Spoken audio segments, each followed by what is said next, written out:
usted plantea, indudablemente la movilidad social que favoreció a las clases subalternas en los últimos lustros no fue acompañada con una suficiente conciencia de las motivaciones que posibilitaron ese ascenso social y el papel y las exigencias que le corresponden para conservar esa condición. La segunda limitación que usted plantea es la acción a mitad de camino de los gobiernos progresistas han tenido en relación a la integración continental, en lo político, pero fundamentalmente en lo económico. Como argentino, siento una enorme angustia por la pérdida de oportunidad, la de no haber podido retomar el mandato integracionista de nuestros próceres, San Martín, Bolívar, Martí, y de referentes más recientes como Néstor Kirchner, Rafael Correa, Hugo Chávez o Evo Morales.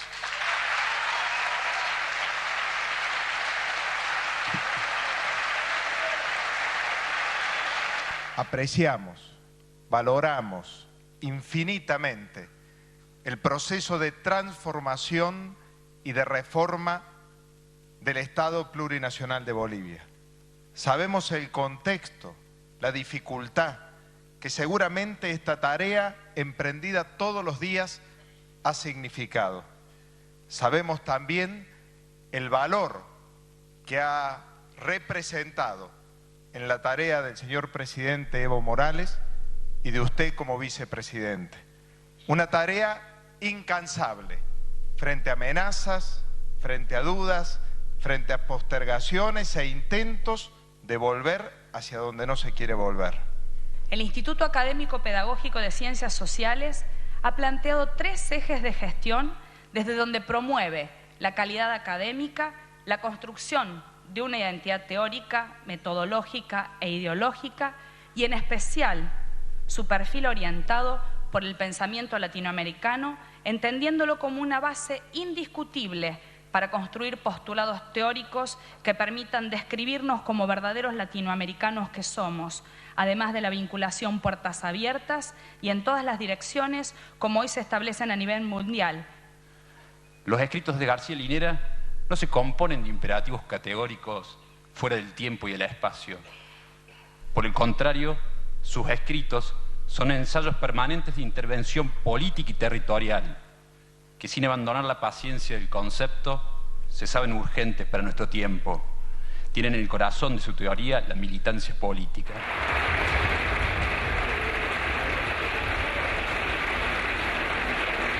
Que declara el señor vicepresidente huésped de honor mientras dure su permanencia en la ciudad, acompañado de un obsequio protocolar que consiste en un libro con la colección completa de Mafalda, nombre de la tira de prensa argentina desarrollada por el humorista gráfico Quino desde 1964 a 1973, protagonizada por la niña homónima, espejo de la clase media latinoamericana y de la juventud progresista, que se muestra preocupada por la humanidad y la paz mundial y se rebela contra el mundo legado por los mayores.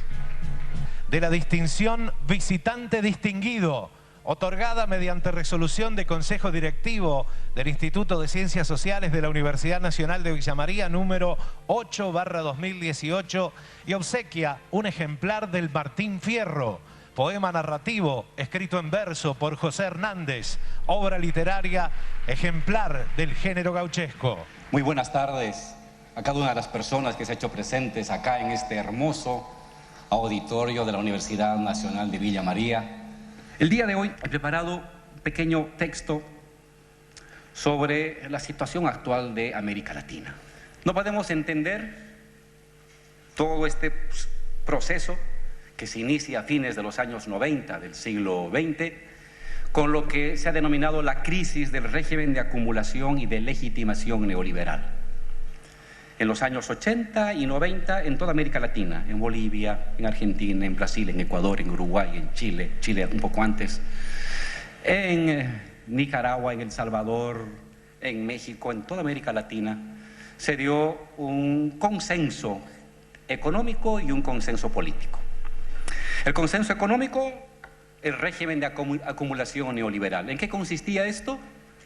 Fundamentalmente en privatizar lo público, es decir, convertir los bienes públicos en forma de acumulación privada, lo que el profesor Harvey llama acumulación por expropiación, lo público, empresas del Estado, ferrocarriles, aviones, petróleo, gas, minería, telecomunicaciones, que son bienes colectivos, estatales, se los privatiza y se los entrega inmediatamente a sectores del capital externo, en algunos casos sectores del capital interno.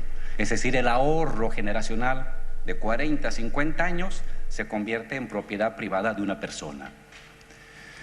En paralelo a ello, se desregula las relaciones laborales, se deshace lo poco que había de régimen de estado de bienestar, se fragmenta los sindicatos, se los debilita, en algunos casos se los persigue, en otros casos se les quita fuerza, presencia, se los desconoce.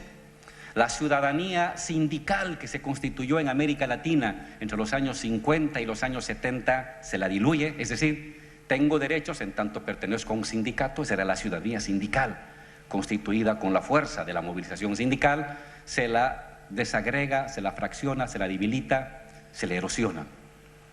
Se establecen mecanismos de reducción salarial, pérdida de derechos, pérdida de bonos, y comienza un proceso de fragmentación territorial y material de la condición obrera. Las grandes fábricas se las fragmenta, se desindicaliza una buena parte de la población, se instituye el régimen de contratación por tiempo, de contratación por obra, de desconcentración territorial de partes del proceso productivo para debilitar estas condensaciones territoriales de los grandes centros laborales en las fábricas y en las minas, y surge entonces una ciudadanía desindicalizada. Tienes derecho en tanto te asumes individuo competitivo frente a la antigua ciudadanía corporativa sindical que era tengo derechos en tanto soy de un sindicato.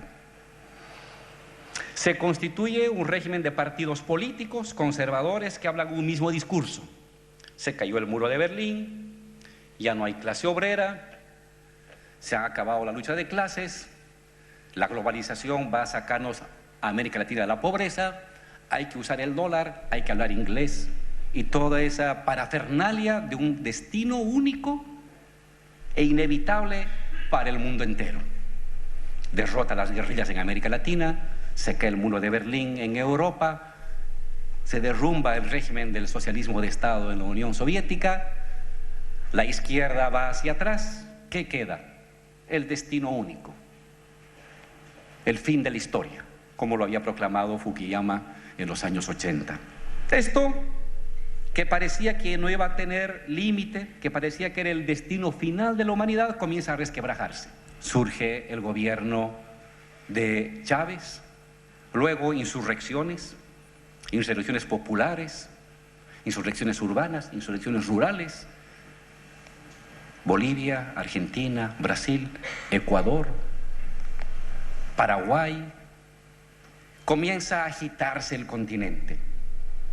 Y a partir del año 1989 surge una oleada, digámoslo así, progresista, de gobiernos progresistas y revolucionarios que van a instituir unas nuevas coaliciones estatales.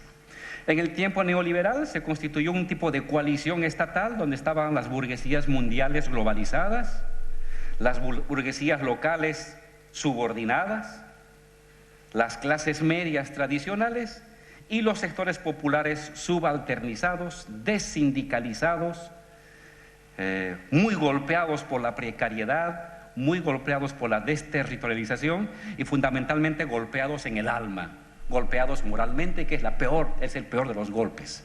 No hay futuro, lo había proclamado Margaret Thatcher. Estas coaliciones neoliberales gradualmente van a ser sustituidas por una coalición progresista que va a tener muchos matices, pero que básicamente significa una presencia de las clases populares y de las clases medias en algunos de los ámbitos del triángulo. ¿Qué medidas ha tomado esta coalición?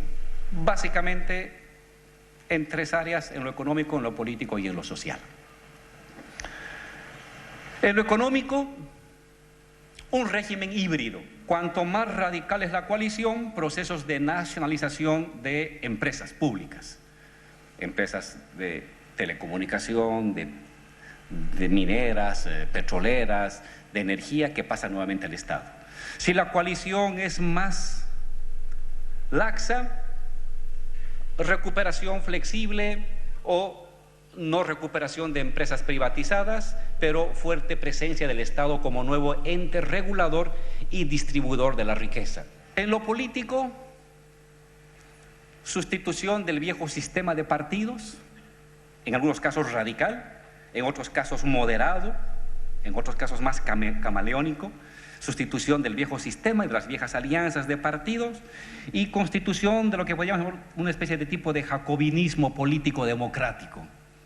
Un poder político altamente concentrado, con fuerte apoyo social, que a medida que va tomando medidas de corte popular que mejoran el salario, los derechos, la organización laboral, va adquiriendo mayor legitimidad y también mayor capacidad decisoria en términos de el ordenamiento político y distributivo de la sociedad. Voy a usar unos cuadros de las Naciones Unidas, del informe de Programa de Naciones Unidas para América Latina. De alguna manera marcan lo que ha significado para América Latina los gobiernos progresistas. 1983 al año 2003, hasta aquí. Este es el corte. Este es el crecimiento, el rosado es el crecimiento de la pobreza extrema y el amarillo, pobreza moderada. Si ustedes se fijan en el ciclo neoliberal, la pobreza extrema se mantiene o tiende a crecer. Y la pobreza moderada crece. Hasta acá. Esta es la fotografía del ciclo neoliberal. No es un adjetivo, simplemente es un hecho real. La pobreza en los años 80 y 90, en toda América Latina en su conjunto, se incrementó. Más números, más personas pobres y más personas extremadamente pobres. ¿Cuál es el resultado de los gobiernos progresistas? Con sus limitaciones, sus errores, sus contradicciones, sus fallas. La pobreza extrema, es decir, menos de $1 por día, cae. Es decir, menos gente se va a dormir en la noche con hambre. Y igualmente una caída de la pobreza moderada. Si uno quiere decir, ¿qué hicieron los gobiernos progresistas? Pues esta es una buena fotografía. Este es otro cuadro también del PNUD. Divide a la población latinoamericana en 4 grandes segmentos. Los muy ricos, la clase media, la clase media pobre, digámoslo así, o clase media vulnerable, esta, la amarilla, y estos son los pobres y extremadamente pobres. El cuadro compara 1993, 2003, 2013. Este es el flujo neoliberal, este es el flujo progresista. La clase media pasa del 20 al 21%, la clase media vulnerable del 34 al 35%, en tanto que los pobres del 16 al 17 y los extremadamente pobres del 23 al 24%. ¿Qué pasa en el ciclo progresista? De acá a acá. 2003-2013. El momento más importante del ciclo progresista.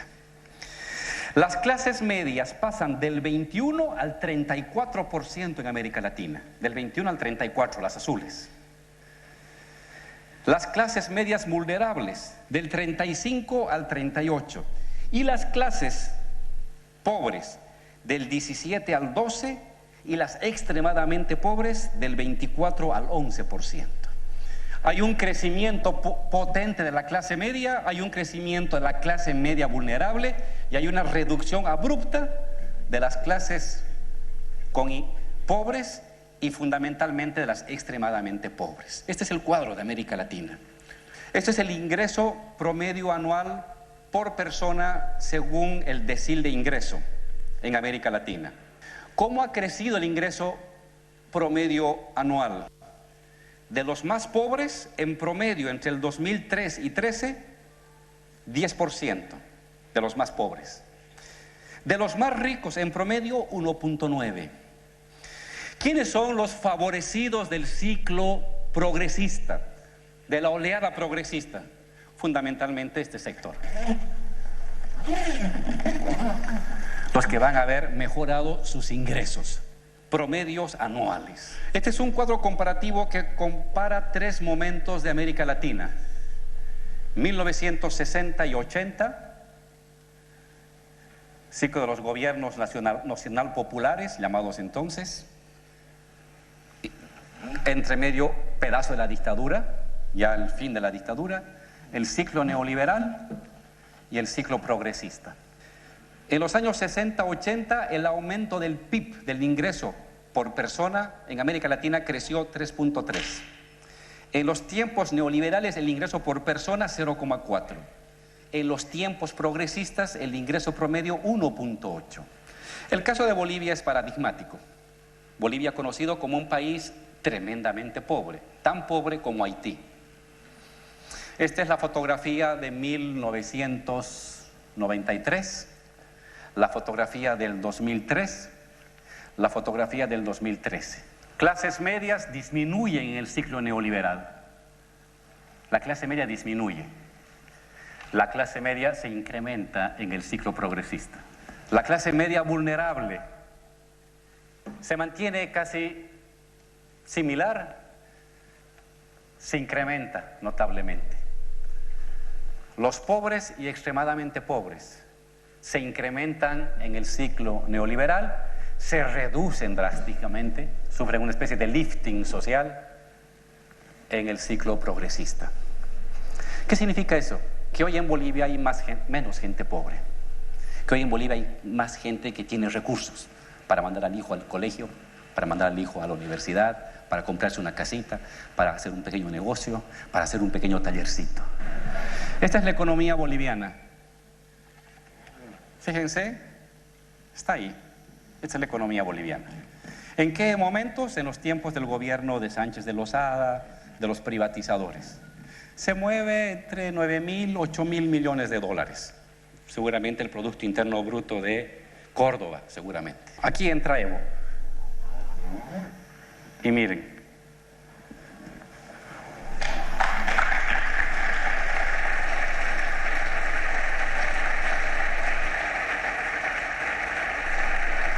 ¿Qué hicimos cuando llegó Evo?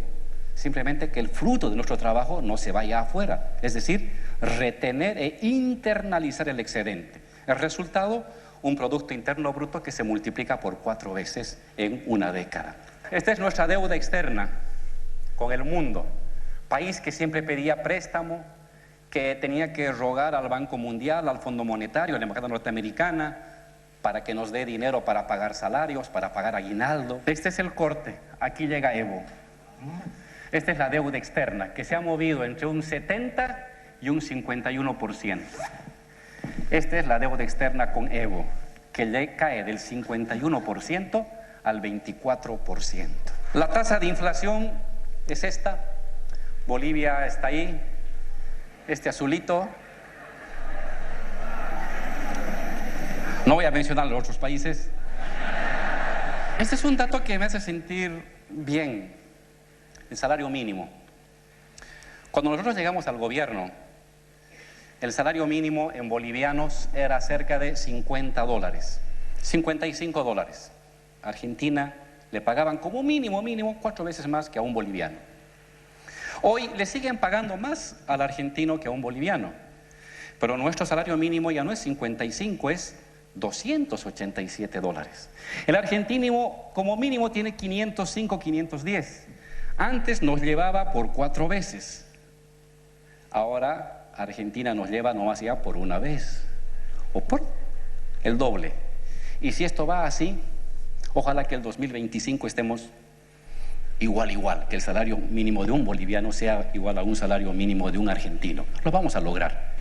Esta es la pobreza a nivel nacional, que pasa del 38 al 17. Todavía tenemos una población pobre muy grande.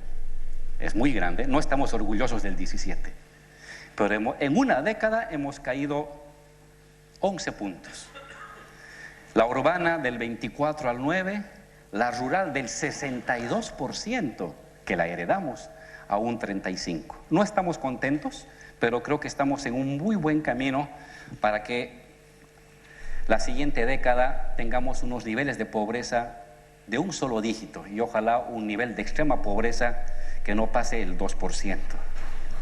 Cuando llegamos al gobierno, el 10% más rico tenía 128 veces más dinero que el 10% más pobre. Éramos con Brasil uno de los países más injustos y desiguales del mundo. En América Latina solamente nos ganaba Brasil en cuanto a injusticia entre la gente más rica y la gente más pobre. Esta diferencia de 128 veces entre el más rico y el más pobre, en una década le hemos bajado a 47. Y vamos a llegar a fin de década con un promedio de un 30. En este cuadro ustedes pueden ver que hay países como Nicaragua, Guatemala, Honduras, El Salvador, República Dominicana, Brasil, que tienen un elevado porcentaje de niños y niñas que aún no van a la escuela. Pongo Honduras, el 22% de niñas y niñas en edad escolar no van al colegio. O Brasil, el 18%. O Perú, el 9.5%. Argentina está acá. 4. Al ladito está Bolivia, un poquito mejor Bolivia. Solamente el 2% de los niños y niñas en edad escolar no van al colegio. ¿Qué más pasó en el continente? Se creó 3 estructuras continentales muy importantes. Recientemente hemos visto a un representante norteamericano visitar algunos países de América Latina para tomar decisiones sobre lo que va a pasar en Venezuela. Cuando UNASUR y el CELAC estaban presentes, cuando estaba Cristina, cuando estaba Néstor, cuando estaba Lula. Nosotros tuvimos un golpe de Estado en Bolivia, el año 2007. Gente que quiso dividir Bolivia, la parte del oriente de la parte del occidente. Tuvimos presión de empresas petroleras el año 2006 cuando nacionalizamos. Empresas petroleras que nos decían que no van a dar ni tecnología ni mercados para producir petróleo. Y entonces no vino el vicepresidente de Estados Unidos. Fue Kirchner, agarró un avión, se fue hasta Santa Cruz y le dijo: Evo, si las empresas petroleras europeas, norteamericanas, no quieren darte tecnología y no quieren darte los técnicos y la inversión necesaria, Argentina te va a dar la tecnología, los técnicos y los mercados.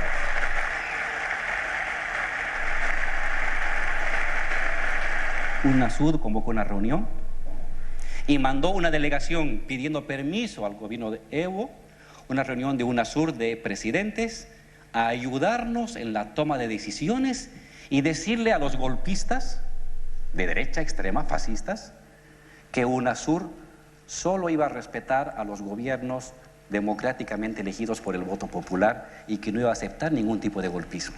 UNASUR, CELAC, ALBA no fue simplemente un encuentro de presidentes, fue la construcción lenta pero brillante de una hermandad continental que se protegía mutuamente sin el patronazgo o la conducción de los gobiernos del norte.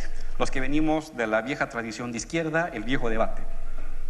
Para hacer la revolución, necesidad de construir un partido de vanguardia, un partido acerado, un partido bien formado, que esté inserto en las masas, que irradie un pensamiento, que irradie ideología, que sea capaz de soportar los momentos más duros, más complicados, que tenga presencia en sindicatos, en universidades, pero partido. Los años 90 introducen nuevamente el concepto de movimiento social. Fue un partido el que condujo el levantamiento argentino, ¿Fue un partido el que hizo la insurrección por el agua en Cochabamba y luego la insurrección por el gas? No es cierto. La fuerza vital fue el movimiento social. Entonces, ¿el partido puede ser sustituido por el movimiento social? Tampoco. Por eso es una paradoja. El movimiento social es la sociedad en movimiento. Democracia pura, en palabras de Rosa Luxemburgo, democracia absoluta, ilimitada, decía ella. Democracia sin límite, ese es el movimiento social. Pero luego viene el momento del reflujo. El momento del reflujo. Nadie se moviliza permanentemente. La gente se moviliza por oleadas. Si no hay una estructura que permita anclar lo conquistado, el movimiento social puede retroceder al principio. Es esta dialéctica partido-movimiento. No puede haber transformación social real sin movimiento. Una estructura, llamémosle partido, organizada, que permita asirse cuando venga el reflujo, se convierte en un elemento importante, no para sustituir el movimiento, sino para condensar las conquistas que el movimiento puede dar. Primera paradoja. Segundo, movimiento social-Estado. ¿Por qué necesariamente un movimiento social acaba en Estado? Movimiento social es democracia, es toma de decisiones por todos. Estado es monopolio. Monopolio de la coerción, monopolio de los tributos, monopolio de lo universal, monopolio de la gestión de lo público, monopolio de lo instituido, de lo institucional, monopolio. ¿Puede el movimiento social avanzar solo, sin Estado? El gran ideal comunista, anarquista, no necesitamos Estado. Pero ¿qué pasa cuando la gente se articula, sale del desapego, de la fragmentación, se unifica, se moviliza, conquista, se vuelve fuerza social, construye un ideario colectivo, se vuelve universal y luego otra vez regresa a lo local, a lo corporativo, a lo individual? ¿Qué pasa entre esta cumbre de lo universal y el nuevo flujo de lo universal del movimiento social que podrá ser en una década o en 100 años? ¿Qué pasa en toda esta época? Lo ideal sería que el movimiento social no necesite del Estado, que la democracia irradiada a la calle, a la universidad, a la fábrica, al parlamento, por encima del parlamento, al ejecutivo, continúe. Eso es lo ideal. Pero lo real es que la gente se moviliza y se repliega. Se moviliza y se repliega. Y entre movilización y movilización puede pasar una semana, un mes, un año, una década o 100 años. ¿Qué queda entre pico y pico? El Estado. No debería haber el Estado, pero es lo que queda. ¿Lo dejamos? ¿Lo dejamos? No. Es una opción. El anarquismo ha optado por eso. El debate de principios de los años 80 con el zapatismo fue eso. Con Holloway, transformar el mundo sin tomar el Estado es una opción. Pero si tú no ejerces el poder concentrado, alguien lo va a ejercer. Entonces, si yo me repliego como militante revolucionario, me repliego del Estado, no puedo contaminarme. Perfecto. Va a venir otro que no tiene ese plurito, es decir, yo me hago cargo, tranquilo, anda a descansar.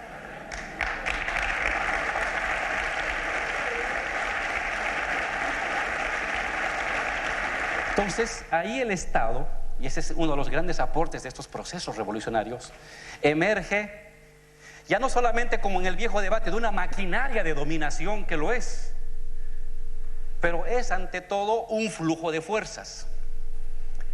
Es un escenario de luchas que tiene carácter institucional, que tiene carácter ideal, que tiene un carácter normativo. Sí, es materia y es idea, pero es flujo de fuerzas. De alguna manera los estados condensan las luchas sociales.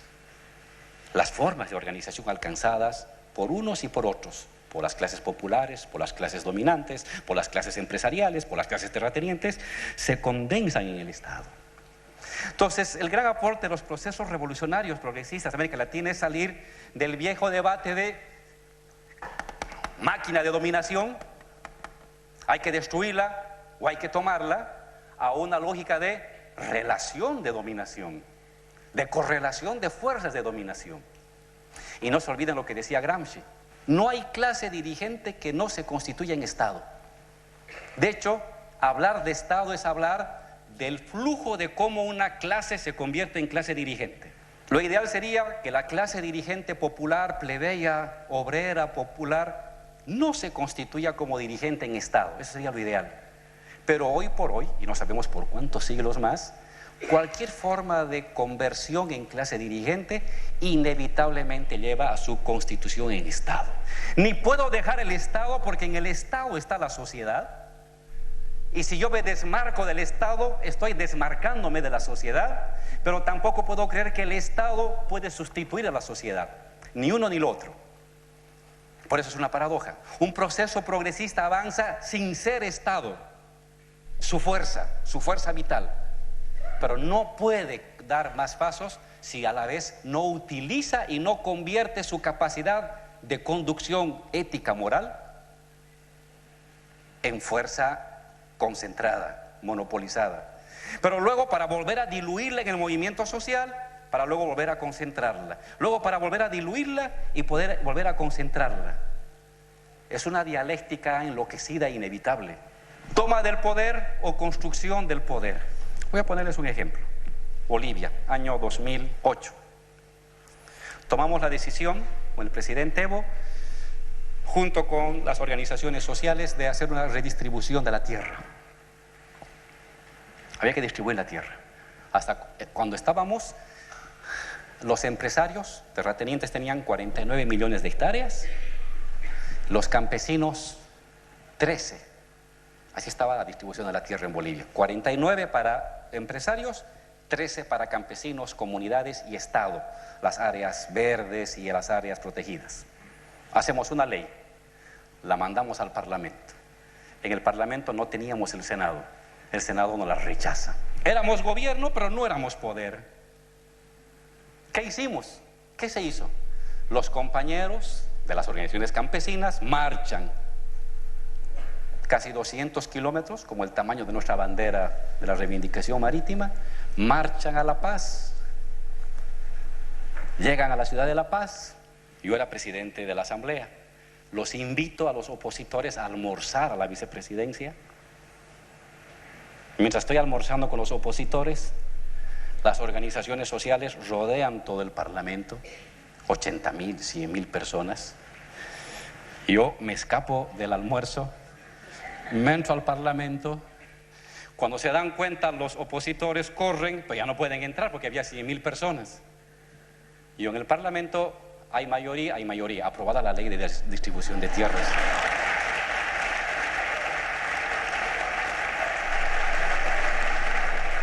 Un gobierno progresista o revolucionario es gobierno en tanto representa y tiene que aparecer como representante de un interés general. Ahí está la magia, o lo que Marx llamaba el fetichismo. Él lo aplica al dinero, yo lo aplico al Estado, el fetichismo del Estado. El Estado, un gobierno, tiene que aparecer como representante de lo general, de lo universal. Aunque es un grupo, es una parte, en el sentido de Rancière, es una parte nada más del todo, tiene que aparecer como administrador de todos. Si no cabalga en esa lógica aparencial, no eres Estado, pierdes la magia de gobernante. Ser una parte, pero aparecer como representante de todos. Ser una parte, pero hablar a nombre de todos. Ser una parte, pero administrar parcialmente para todos. En esa clave está el fundamento del Estado moderno. Es una paradoja el Estado. Es una parte, pero aparece como todo. Son unos cuantos los que deciden, pero aparentan tomar decisiones por todos y para todos. Ese es el fetichismo del Estado. ¿Qué hace un gobierno progresista? Entró al gobierno, lo apoyaron los más humildes, la gente más pobre, los necesitados, la gente trabajadora. Pero para ser gobierno necesitas articular a todos. La hegemonía. ¿Qué es la hegemonía? Es la capacidad de articular en torno a un bloque al resto de la sociedad. Tu núcleo es el núcleo duro. Pero si solamente te quedas en tu núcleo duro, el resto de la sociedad que no es tu núcleo duro, ¿qué va a hacer? Va a conspirar, va a buscar sabotearte, va a buscar atacarte y cuando pueda va a intentar destruirte. ¿Cómo se consolida un gobierno revolucionario? Irradiando. De su núcleo duro se irradia a los grupos intermedios. ¿Hasta dónde tiene que irradiarse? ¿Hasta dónde tiene que llegar a acordar? Si solamente me concentro en el núcleo duro, soy sólido y principista, pero no tengo hegemonía. No soy el liderazgo moral e intelectual de la sociedad, soy una parte de la sociedad. No produzco la ilusión Estado, porque el Estado es una ilusión también, es una materia y es una ilusión. Pero si me irradio a todos e intento contentar a todos, me he alejado del núcleo duro. Y por contentar a los que no son los míos, al final comienzo a hacer cosas en contra de mi núcleo duro. Y luego, a estos que intenté convencer, conquistar y seducir, cuando me ven sin mi núcleo duro, no dudan en dar una puñalada y bailar encima de tu cadáver. Algunos gobiernos progresistas lo que hicieron es, sobre su base dura, comenzar a buscar alianzas. Y más alianzas. Y más alianzas. Y más alianzas. Y cuando se dieron cuenta del punto de partida, ya estabas demasiado lejos. Y ya era muy difícil ya dar la vuelta. Y cuando creías que habías seducido a los que eran inicialmente tus adversarios, nunca los has seducido. Te soportan porque tienes poder, pero cuando te ven sin poder y sin tu base social, no dudan en crucificarte. Tema de la ideología y el sentido común. Nuestro rector citaba una frase que es parte de la paradoja. Los gobiernos progresistas han sacado a buena parte de los sectores populares empobrecidos, los han convertido en sectores de ingresos medios. No diría clase media, sino de ingresos medios. Porque siguen siendo obreros o siguen siendo campesinos, pero han mejorado sus ingresos. Y al mejorar sus ingresos, al haber satisfecho salud, educación, agua potable, electricidad, transporte, vivienda, son compañeros que han dejado la estructura organizativa sindical. Porque de alguna manera el sindicato es también una fuerza productiva de la escasez. Algunos se mantienen, pero otros retroceden. Siguen siendo obreros, siguen siendo trabajadores, pero ya con condiciones básicas satisfechas. Y ya no tienen la militancia del sindicato, porque ya tienen satisfechas sus necesidades básicas. ¿Quién ha logrado eso? Los gobiernos progresistas. Pero al haber logrado ese ascenso social, gente que sale de la extrema pobreza y la pobreza, formas una nueva estructura social que ya no es la de antes, de la que partiste. Son más jóvenes, ya no van al sindicato, no tienen estructura territorial. Su nuevo sindicato es el Internet, el WhatsApp, que ya no es territorial, es temático, no necesita movilizarse, crea sentido común, crea redes de opinión del WhatsApp o el Facebook. Es tu obra. Tú diste telefonía, reduciste el Internet, pudiste hacer que la gente pudiera tener su ahorro para comprarse su casita o tener una pequeña movilidad a crédito. Es tu obra. Pero a lo hegeliano Es una obra que se te vuelve contra vos. ¿Cómo impides de que se cumpla la maldición hegeliana? Esa es una de las tareas. Y estamos hablando de harta gente. Millones de personas han salido de la pobreza fruto de la acción social de los gobiernos progresistas.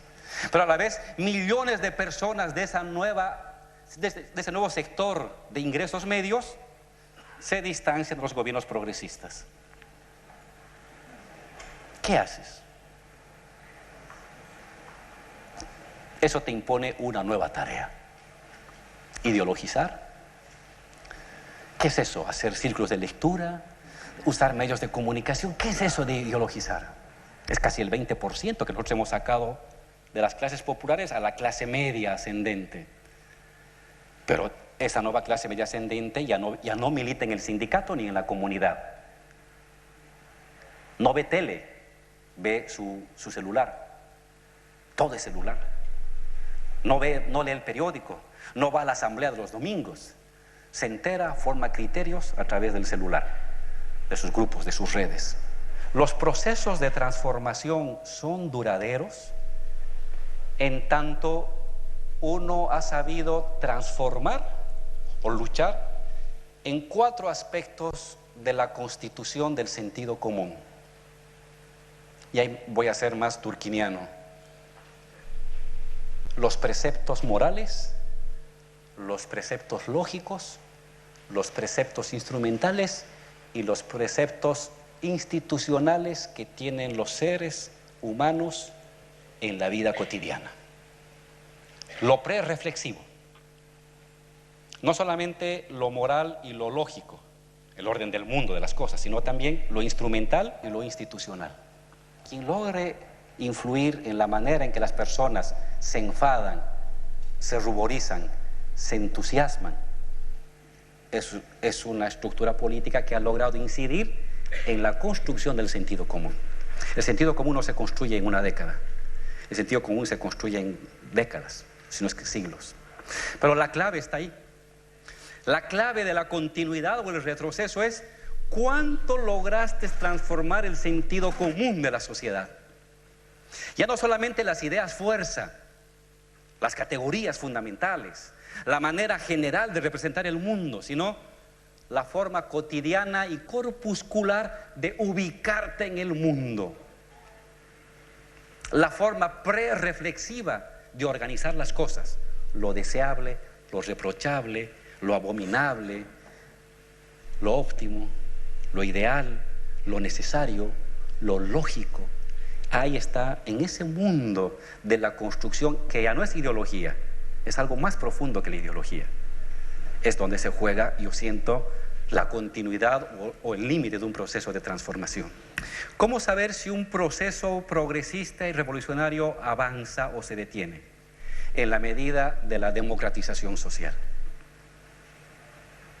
Un gobierno es tanto más progresista o revolucionario en tanto más cosas de la vida se deciden más democráticamente. En asambleas, en decisiones, en cabildos, en referéndum, en votaciones, democratización social.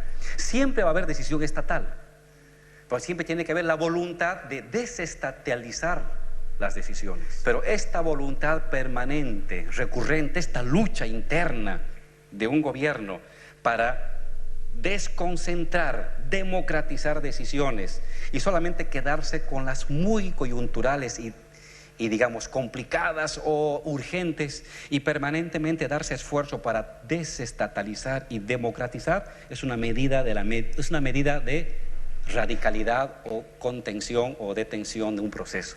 No hay gobierno progresista que logre continuidad y estabilidad si no transforma parte de las condiciones de vida de la gente. Y si un gobierno progresista no te ha permitido una mejora en esa cotidianidad, estás en peligro. Porque la gente puede moverse por un ideal un tiempo, puede soportar un sacrificio por un año, pero el segundo año te dice, ¿y para cuándo? Es la NEP de Lenin, es el debate por la NEP de Lenin. Comunismo de guerra que busca introducir la transformación, estatizar las fábricas, controles obreros por todos lados y la economía que se derrumba a 20 años atrás. ¿Qué hace Lenin? Momento, tengo que ir para atrás. Tengo que salvar la revolución. ¿Qué es salvar la revolución? Garantizar condiciones mínimas de que la gente diga: este proceso me ha permitido que en vez de comer 3 panes puedo comer 4, que en vez de comer 2 veces a la semana pollo puedo comer 3 veces a la semana pollo. Eso, la importancia de la economía. 500 años de economía extractiva no las de cambiar en un año. No quiere ser extractivista porque afecta a la madre tierra. Perfecto, perfecto, estoy de acuerdo. Pero necesitas un periodo pequeño de utilizar temporalmente y selectivamente el extractivismo para adquirir los recursos para educación, para salud, para carreteras, para universidades, que te permita en los siguientes 10 o 15 años dejar de usar el gas, dejar de usar el mineral para vivir del conocimiento, para vivir de la agricultura, para vivir de los servicios. Pero necesitas crear condiciones básicas. ¿Qué condiciones básicas puede tener un país en el que el 40% de su gente vive en la extrema pobreza? ¿Qué economía del conocimiento puede sustituir ahí cuando la gente no tiene para comer? Eso ya es más allá del debate teórico, es la realidad.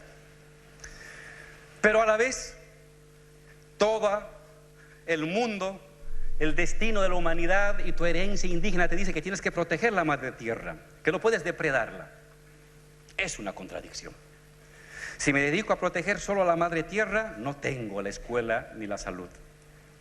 Si solamente me dedico a la escuela, la educación, la salud, luego a la fábrica, destruyo a la madre tierra.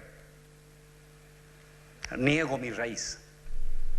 Entonces tengo que convivir.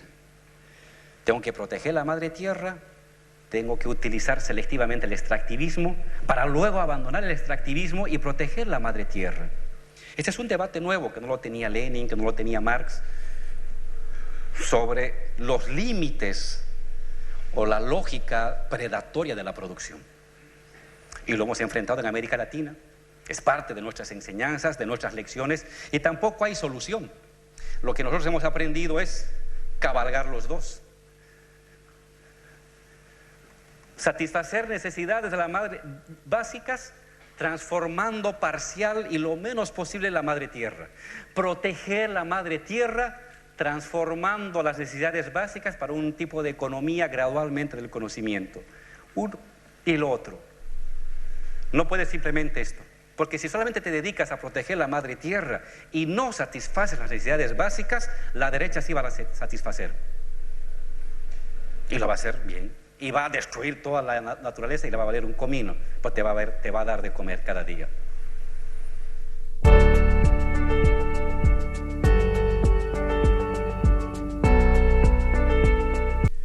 Yo creo que hay un renacimiento diverso del estudio de los movimientos sociales. Hemos pasado en ciencias políticas de leer a Bobbio, de leer a Sartori, que eran los manuales de las ciencias políticas antes, del sistema de partidos, en fin, gobernabilidad y esas cosas, sin despreciar estudio de partidos, estudio de sistemas y de instituciones, de regímenes presidencialistas, etcétera, a una incorporación de la sociedad en movimiento. Distintos movimientos sociales, urbanos, rurales, juveniles, obreros, indígenas, campesinos, que forman parte ahora imprescindible para entender lo que viene sucediendo en el mundo entero. Me voy a concentrar ahora en esta última parte en este tema de la desglobalización, que es con lo que quiero cerrar. El punto 1 es nunca olvidar que la economía es política concentrada, que cualquier debate sobre política obligatoriamente está llamado a tomar en cuenta la economía. Esa es una frase de Lenin: la política es economía concentrada. Convencer, pero también derrotar. Está el núcleo duro indígena, originario, campesino, popular. Pero para hacer gobierno tienes que irradiarte a la clase media nueva, a la clase media tradicional, a sectores académicos, profesionales. ¿Qué haces con la burguesía? Si los dejas ahí, ellos van a ser el núcleo de rearticulación de tu oposición que hoy o mañana o en un año te va a golpear. ¿Cómo la debilitas? ¿Se puede convencer a la burguesía? Entonces, ahí soy leninista. Tienes que derrotar.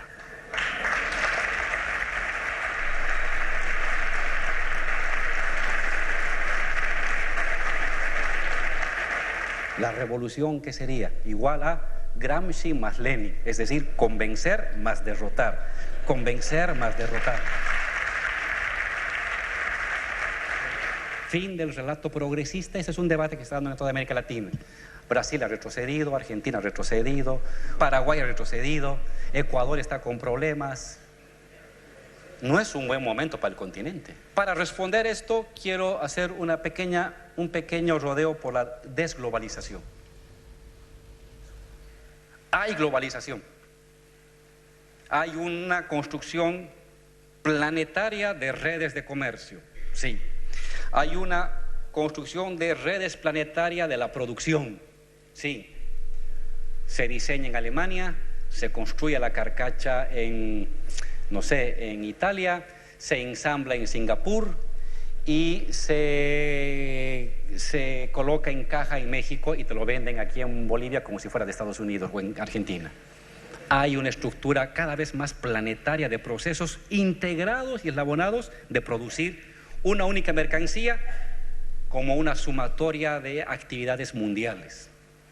Existe un sistema financiero igualmente mundializado que se mueve casi como la nube del imperio de Tony Negri, que está ahí, omnipresente en todas partes. En parte es verdad. Este es un cuadro hecho por una asociación de bancos del mundo, se llama el BIS, que muestra dos figuras. Este es los activos financieros y este es el comercio. Y va desde 1835. La importancia de los activos y pasivos financieros respecto al Producto Interno Bruto mundial. Esta es la primera oleada de libre comercio que comienza el año 1855 en tiempos de Marx, que la estudia. Los activos financieros llegan a constituir cerca del 80% respecto al Producto Interno Bruto mundial. Todo el ciclo liberal que finaliza después de la Guerra Mundial, de la Segunda Guerra Mundial, tiempo del proteccionismo, welfare state, y a partir de los años 80 vuelve a dispararse y llega hasta casi el 400% respecto al Producto Interno Bruto mundial. Y lo mismo pasa con el comercio. Este es el comercio mundial medido con aquella otra vara. En el ciclo del liberalismo del siglo XIX, principios del XX, llega a constituirse casi el 25% del Producto Interno Bruto mundial. Otra vez ciclo proteccionista, ciclo neoliberal y llega hasta casi el 30% respecto al Producto Interno Bruto mundial. Todo esto refleja que este ciclo de libre comercio es mucho más expandido que este ciclo de libre comercio de fines del siglo XIX y principios del XX. Estamos ahí. Esos son cuadros hasta el 2015. Los flujos transfronterizos de capital en los últimos años se han reducido a la 10ª parte. A esta caída se le llama procesos de desglobalización gradual. Sigue habiendo globalización. Hay una ralentización o una disminución de los flujos de la globalización.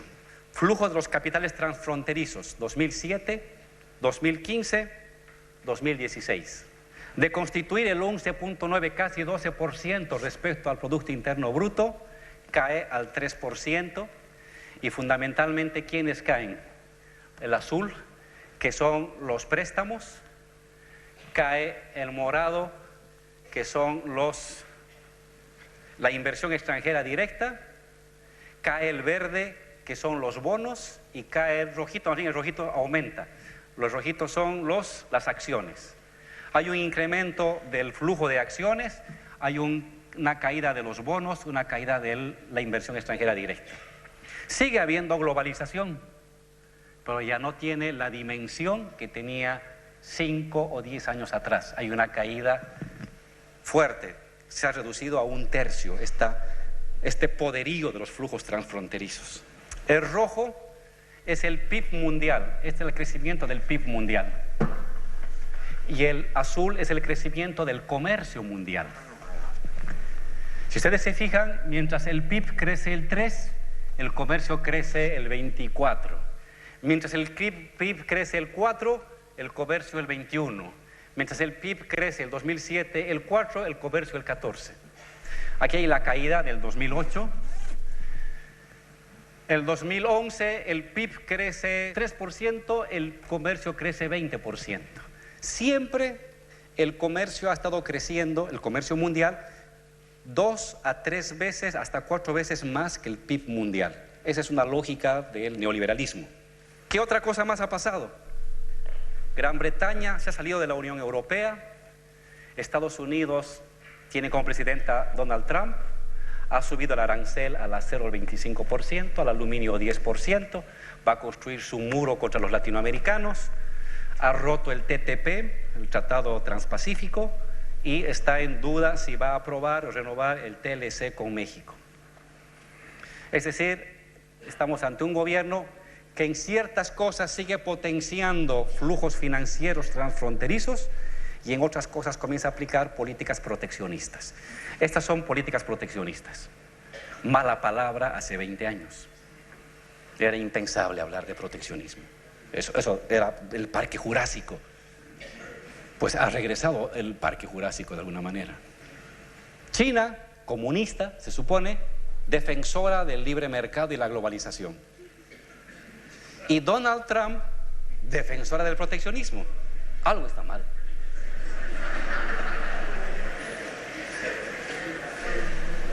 Claro, uno se pone a ver, son intereses, de acuerdo, pero en el relato que nos hicieron creer a los latinoamericanos de que la globalización era imparable, era inevitable, era un hecho natural, irreversible, no es cierto. Es reversible, no es natural, es un hecho impuesto. ¿Cuál es el ideario dominante en el mundo? Ya no existe. No existe un relato único. Como lo había hace 10 años, donde todo el mundo sabía, libre mercado, privatizaciones, regulaciones y globalización. Era un rosario de ofertas planetarias. ¿Y hoy ahora qué? ¿Vamos a ir por el lado de Trump con colocar aranceles? ¿Vamos a ir por el lado de Xi Jinping por alabar nuevamente el libre comercio? ¿Cuál va a ser? A eso creo que yo llamo la muerte del relato globalizador. No es la muerte de la globalización, es su relato, su ideología, su creencia movilizadora de que este era el destino del mundo. Y en América Latina, ¿a dónde van a apuntar los gobiernos conservadores? ¿A una reconstitución del libre comercio, del libre mercado tipo Menem de los años 90? Los gobiernos conservadores se han quedado sin relato unificador. Tienen fuerza a partir de nuestros errores. Han sabido aprovechar nuestros errores. Pero ¿cuál es su norte? ¿Cuál es el horizonte movilizador de esperanzas? Como lo fue la globalización, como lo fue el libre comercio de los años 90. No lo tienen. Por eso, este retroceso o esta reconstitución de los gobiernos conservadores, yo lo pongo todavía en un interrogante en cuanto a su duración. ¿Qué va a pasar en el continente? Está por verse. ¿Es posible que se consoliden los gobiernos conservadores? Es una posibilidad. ¿Es posible que se reviertan? Es otra posibilidad. ¿Es posible que surja algo nuevo, distinto a lo que hemos conocido antes como progresismo? Es otra posibilidad. ¿Qué me hace ser optimista? Lo que dije anteriormente, que el relato el optimismo histórico no está del lado de ellos. ¿A quién van a obedecer? Se reúne un presidente con el presidente Donald Trump y al día siguiente le pone aranceles. ¿Qué clase de aliado es ese? ¿Cómo es eso? Que me pone aranceles, pero luego me dices que eres mi compañero. Y cuando veo a los comunistas, ellos no me ponen aranceles, me prestan plata y me prestan barato. Eso está pasando con China, en América Latina. Entonces, el horizonte no está definido. Lo bonito de esta época es que no hay un horizonte definido. El horizonte lo tenemos que construir nosotros. La lucha y la lucha. Muchísimas gracias.